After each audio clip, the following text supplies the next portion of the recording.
आप सभी लोग सुख चाहते हैं, लेकिन सुख चाहते तो हैं, पर सुख चाहने के लिए जहां दौड़ना वहां दौड़ते नहीं है, गलत दौड़ते हैं। हमारे शरीर में दो चीजें हैं, एक शरीर है, एक आत्मा है। थोड़ा सा 5 मिनट का समय लेके मैं ये प्रश्न आपको उठाऊं और बहुत अच्छी बात आज आपको बता दूं, आपके बहुत सारे डाउट्स क्लियर भी हो जाएंगे। सुनो, हमारे शरीर और आत्मा अलग है, ये तो हम पहले भी आपको 1000 बार बता चुके हैं। आगे सुनो इससे। क्या हम आंखों से देख सकते, आंखों से सुन सकते हैं? नहीं। क्या कानों से देख सकते हैं? नहीं। क्या हम नाक से खा सकते हैं?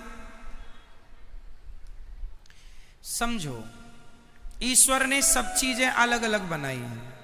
देखने के लिए आंखें हैं, सुनने के लिए कान। आंखों से सुन नहीं सकते, कानों से देख नहीं सकते, अलग है ना। उसी प्रकार शरीर का सुख है संसार।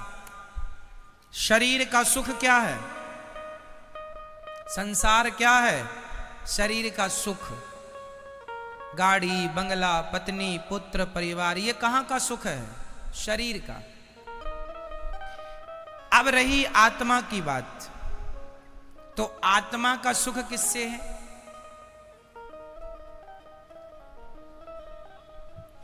समझो, सिद्धांत को समझो, साइंस को समझो। चलो मैं साइंस से जोड़ता हूं इस सब्जेक्ट को। आप किसी भी वस्तु को ऊपर से छोड़ दीजिए, वो पृथ्वी पर जाके गिरेगा। साइंस कहता है गुरुत्वाकर्षण पृथ्वी में है। ये तो सत्य है कि गुरुत्वाकर्षण है, पर इसके अतिरिक्त एक सत्य और है, क्योंकि वो पृथ्वी का ही हिस्सा है। इसलिए अंश अपने अंशी की ओर भागता है।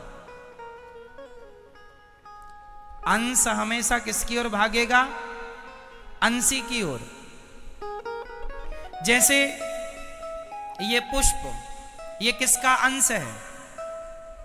ये पृथ्वी का अंश है, क्योंकि पृथ्वी से पेड़ बना, पेड़ पर ये पुष्प खिला।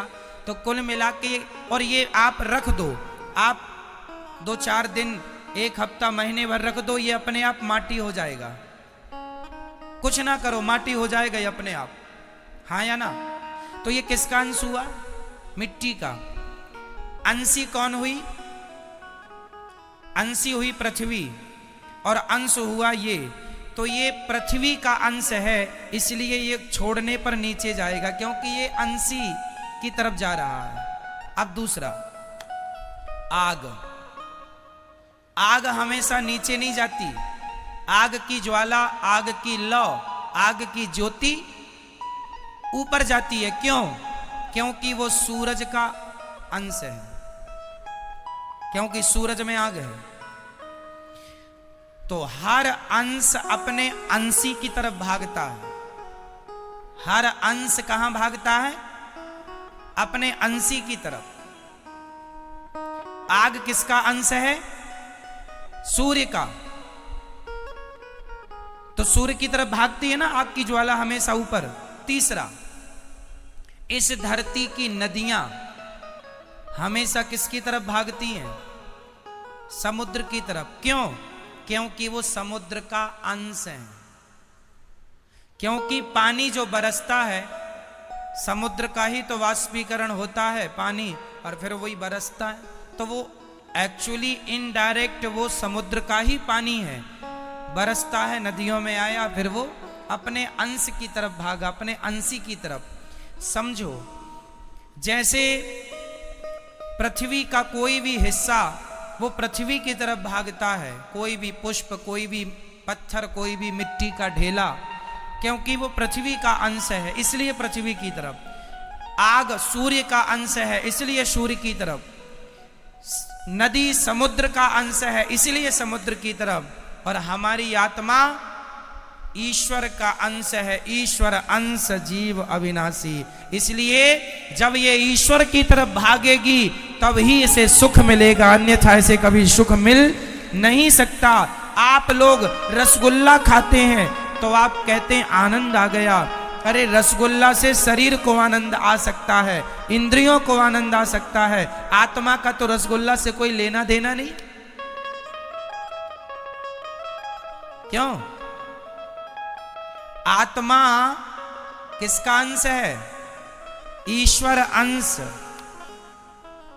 ये ईश्वर का अंश है। इसलिए यदि आत्मा को सुख देना है, आज लोग दुखी, सब कुछ है आपके पास, फिर भी आप अशांत हैं, फिर भी आप परेशान हैं, उदास हैं। क्यों? क्योंकि आप संसार में सुख ढूंढ रहे हैं। अब मिलेगा, अब मिलेगा। पागल हो, है ही नहीं, मिलेगा कहां से? जैसे आंख कभी सुन नहीं सकती, कान कभी देख नहीं सकता, उसी प्रकार आत्मा कभी रसगुल्ला खा नहीं सकती, आत्मा कभी पानी पी नहीं सकती, आत्मा को पैसों में सुख नहीं मिल सकता, संसार के भोगों में सुख नहीं मिल सकता। आत्मा का सुख तो परमात्मा में है। जितने जल्दी ईश्वर की तरफ बढ़ो लोगे, जितने जल्दी उसका ध्यान कर लोगे, उतने जल्दी सुखी हो जाओगे। सुखी होना चाहते हो तो भगवान की तरफ बढ़ो। और आप लोग शरीर को ही सुख देने में लगे हैं।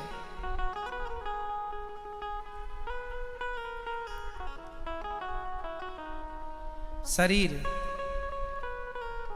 इसलिए शरीर जो है ये संसार की तरफ ले जाता है आपको।